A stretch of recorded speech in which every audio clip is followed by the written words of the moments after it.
Today it is our distinct privilege to have Dr. Timothy Tennant on the line with us. Dr. Tennant took office as president of Asbury Theological Seminary in 2009.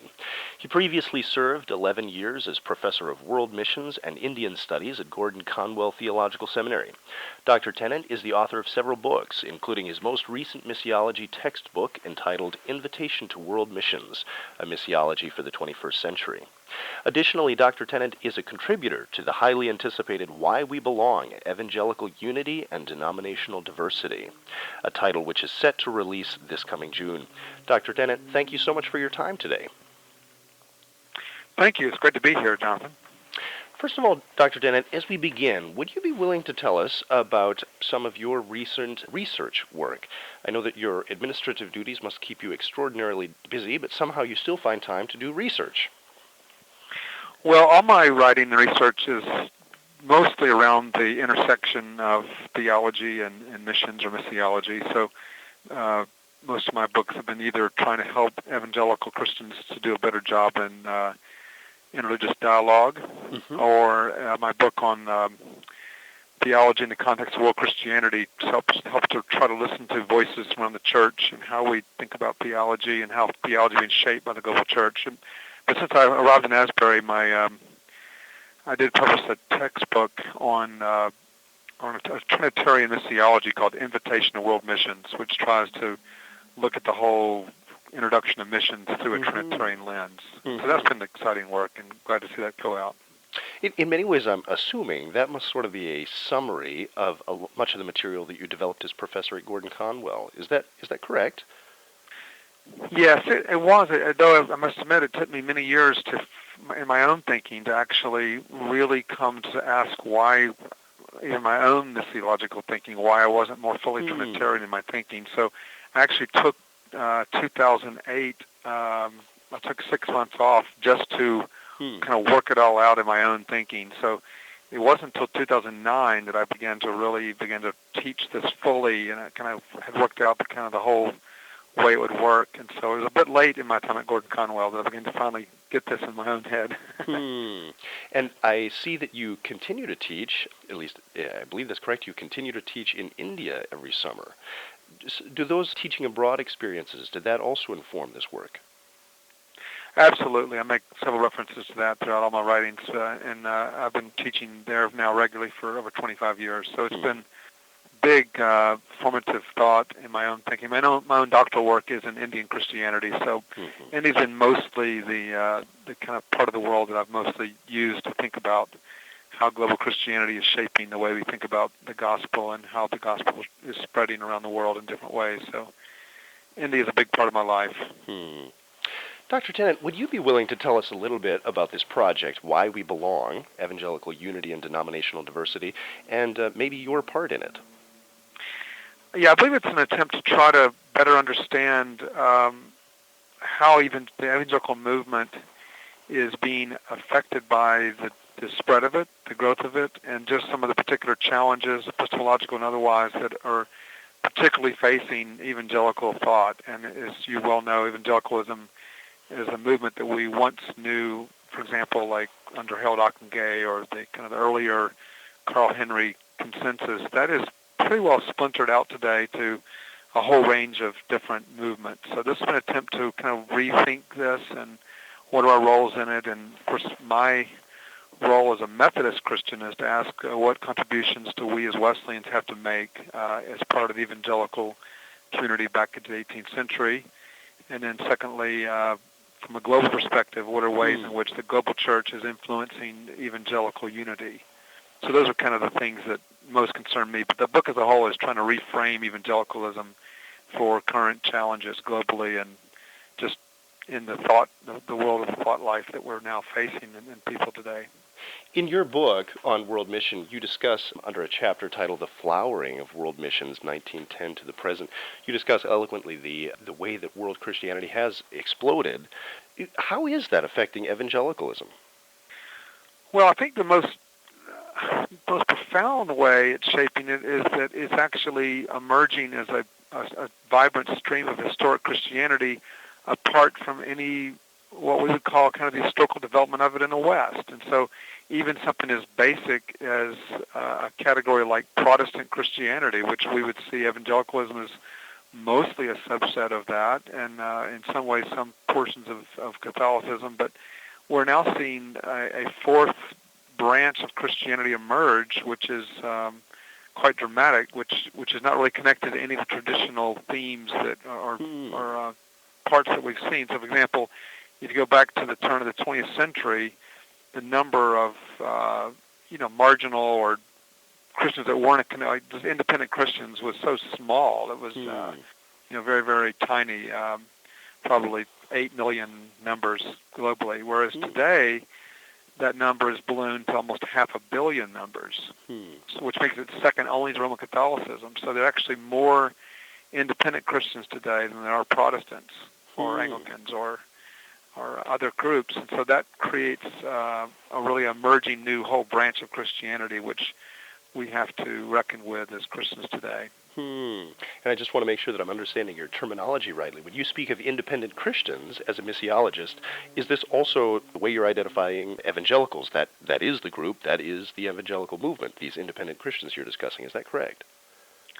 Not necessarily. I think they actually they span across a wide variety of groups, but evangelicalism would normally be viewed as a subset, perhaps, of Protestantism. These new groups would share a lot of evangelical concerns, for example, about the authority of Scripture or the centrality of Christ and so forth. But these are also many groups that are emerging that have no connection historically with any Western group whatsoever. So they're not really easy to define in that way. These are new Christian movements that are emerging around the world. So, for example, to give you one example, just to put something on the table, you may not have heard of, for example, the Church of Jesus Christ of the Prophet Simon Kambungu. This is a very, very large movement in West Africa that currently has more members than the United Methodist Church, the Presbyterian Church, Episcopal Church, and North America combined. So you're talking about these are large movements that people in the West are not familiar with. The Aladora churches, the Deeper Life Bible churches. There are quite a few of these churches that are emerging that are massive churches. And we just have to keep watch on these and see how they're going to be shaping the future of Christianity. But thankfully, this group is much more vibrantly oriented toward orthodoxy than many of the groups that we see in the Western world. So this is mostly good news for the future of Christian thought. Dr. Tennant, you've spoken of this independent this independent Christianity as the fourth form of Christianity. So we're not speaking of Roman Catholics or Protestants or Eastern Orthodox. If Roman Catholics are centered in Rome, and Protestantism is largely a European development, and Eastern Orthodoxy, of course, once claimed Moscow as the third Rome, and so on, where is this fourth Christianity located, and what does it look like? How is it represented? Yeah, it's a great question. I think, Jonathan, that what we're seeing is actually for the first time in history something unique happening. If you look at Christian history throughout the ages, we generally see that a branch of the church has a single cultural locus, and you just named them exactly right. If you look at obviously the role of Rome and the history of Roman Catholicism, etc.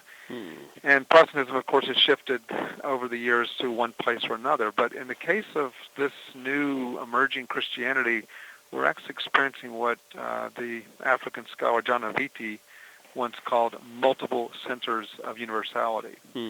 So we're seeing the simultaneous emergence of Christianity that would be, for example, quite vibrant in sub-Saharan Africa, both in East Africa and West Africa, like Kenya, Nigeria. You see a lot of new movements emerging in Latin America, especially in Brazil. You see, obviously, Chinese house church movements emerging in China.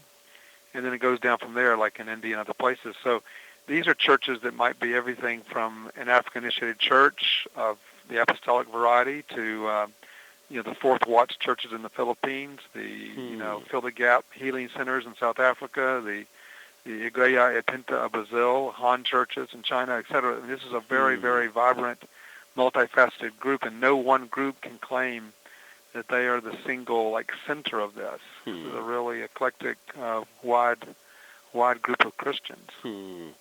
We recently had the privilege of having Philip Jenkins speak to us, and of course Philip Jenkins, maybe especially among Western authors, has given awareness to the fact that this world Christianity outside of the West is growing very rapidly numerically.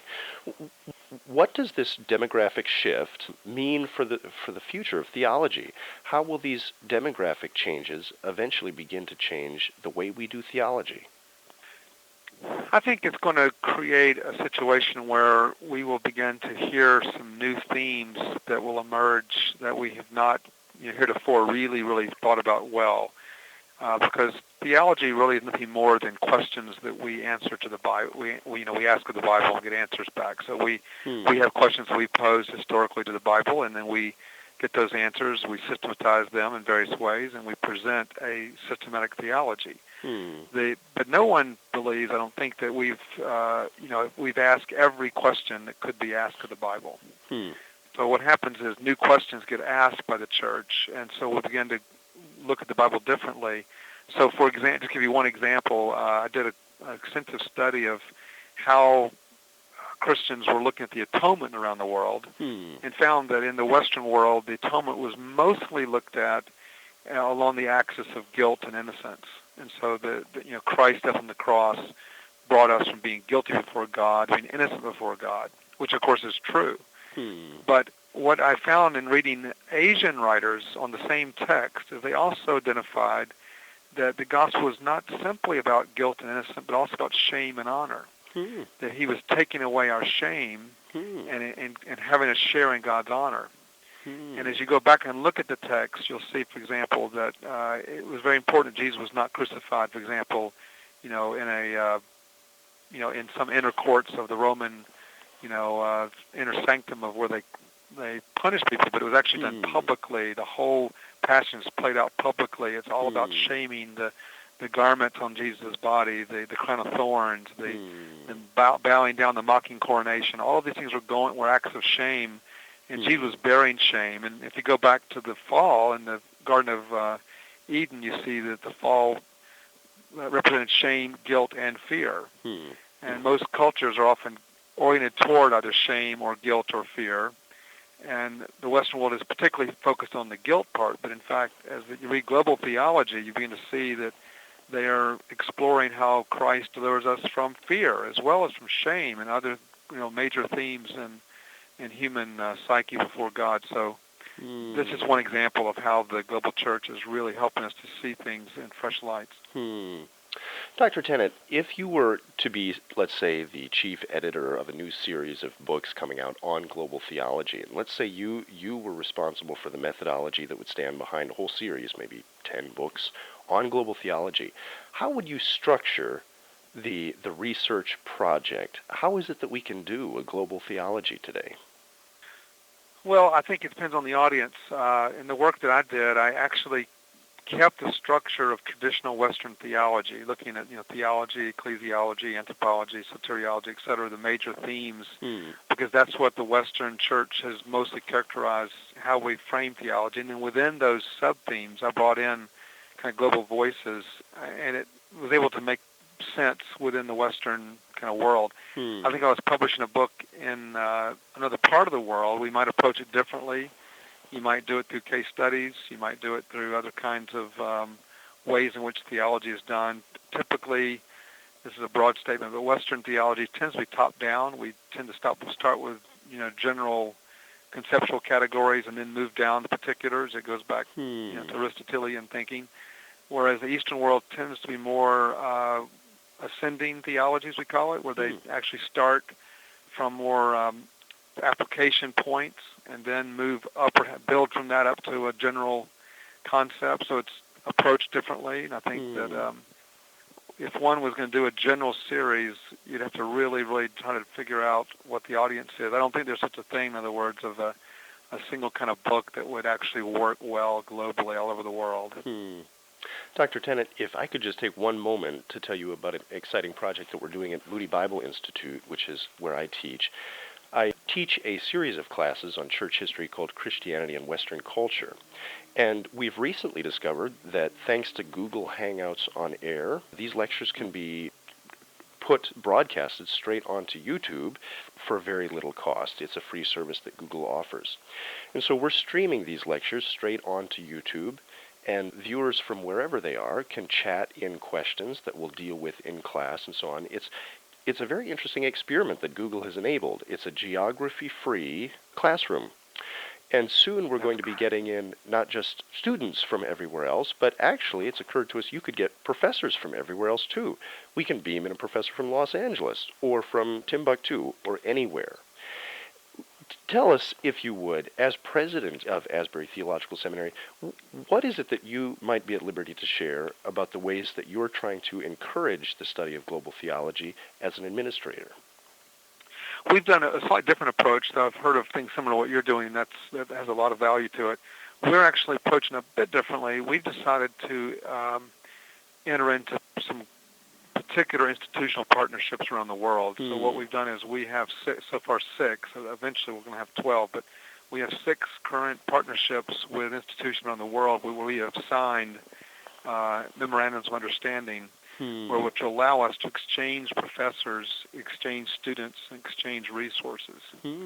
So this will allow us, for example, to bring, we've now identified certain faculty in each of these schools that we think would work well in our context. How marvelous. Faculty here that we think would work well there. And so we actually, last year, we had 4 of our classes taught overseas with our students sitting right next door to, Costa Rican students or in Nigerian, et cetera.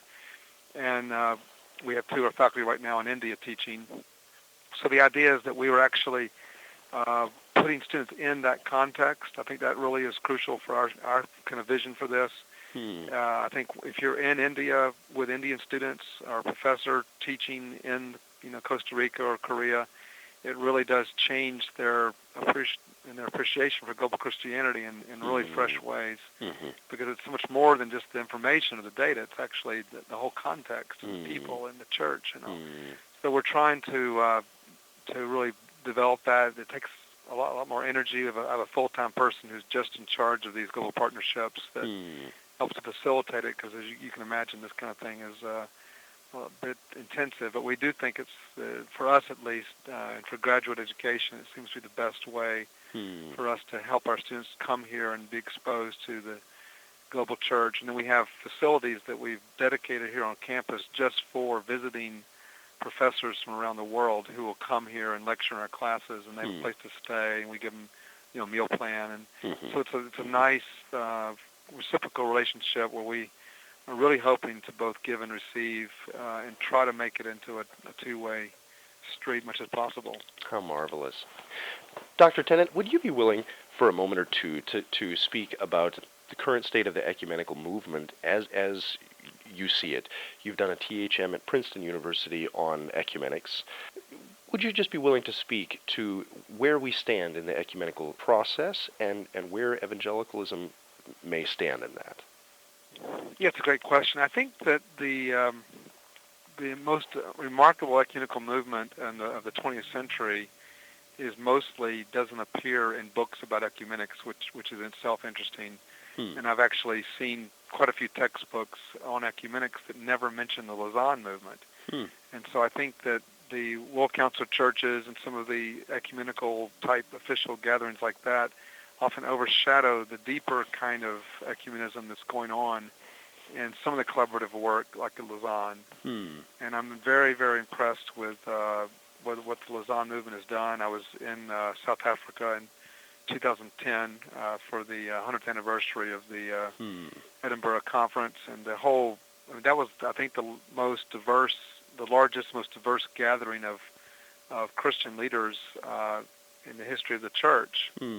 And yet it wasn't something that would normally be hailed as like a part of the ecumenical movement, but in fact that's what it was. It's a huge ecumenical movement. So I think that we're seeing different kinds of ways, not only through these kind of meetings, and of course Lausanne has quite a few of these around the world. We have one in Bangalore this summer, but also through social networking, through other kinds of ways in which the church is connecting around the world in new ways that we're involved right now, for example, in publishing efforts with Indian Christians where we're working jointly to help Indians publish and do things. Well, they aren't part of our movement. They're not Methodist, not part of Asbury, but we see this collaborative work. Well, that's a form of ecumenism. So I do think that there are a lot of things happening today that will not go under the banner of ecumenism, but actually are great ways of, well, actually I call it the deeper ecumenism, that's just more focused on our connection to historic Christianity than, for example, structural unity or any kinds of, organizational type ecumenical changes. If I can try to summarize, what I think I'm hearing is that the type of ecumenism that the World Council of Churches, for example, represented was mostly denominationally based, people bringing sort of institutions and institutional priorities to the dialogue table, and we're seeing much more of a grassroots style of mixing among Christians. Still, what is it that Christians need to be bringing to that round table, whether it's a formal dialogue table at a conference or whether it's just a community event which different Christians are participating in? How is it that Christians can continue to foster unity among one another? I think the church has unity fostered when we really affirm what is it that unites us together, what the church called, the semper ubique abundibus, that, what is it that's always, everywhere, by everyone.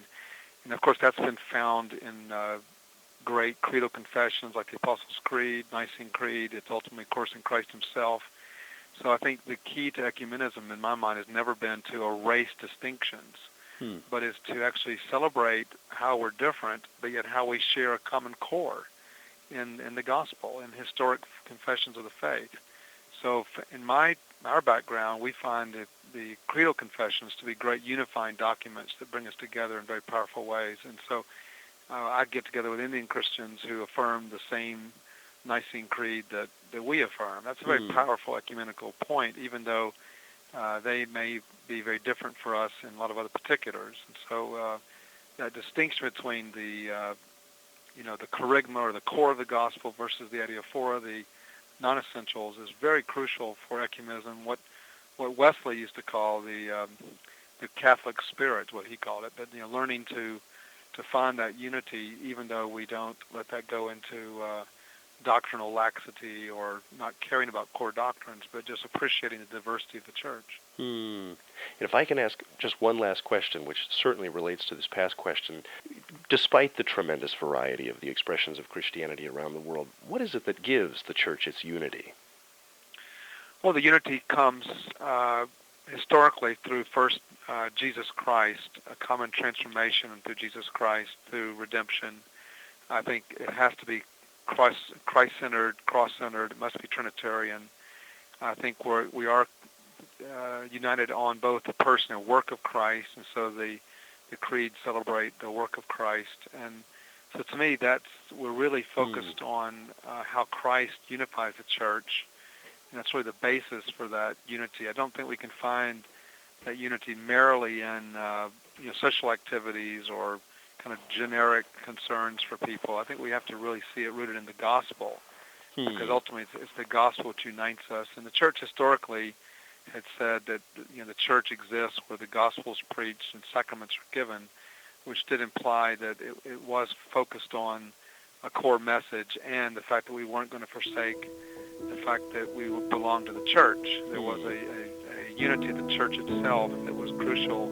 And of course, as you know, the Nicene Creed, Apostles' Creed, both that we believe in the church. So the church is part of our confession, and that's crucial for our identity, not simply individuals who believe or just merely do good things in society. Dr. Tennant, we are really grateful for your time this morning. Thank you. Thank you for the time, Jonathan, and may the Lord bless you.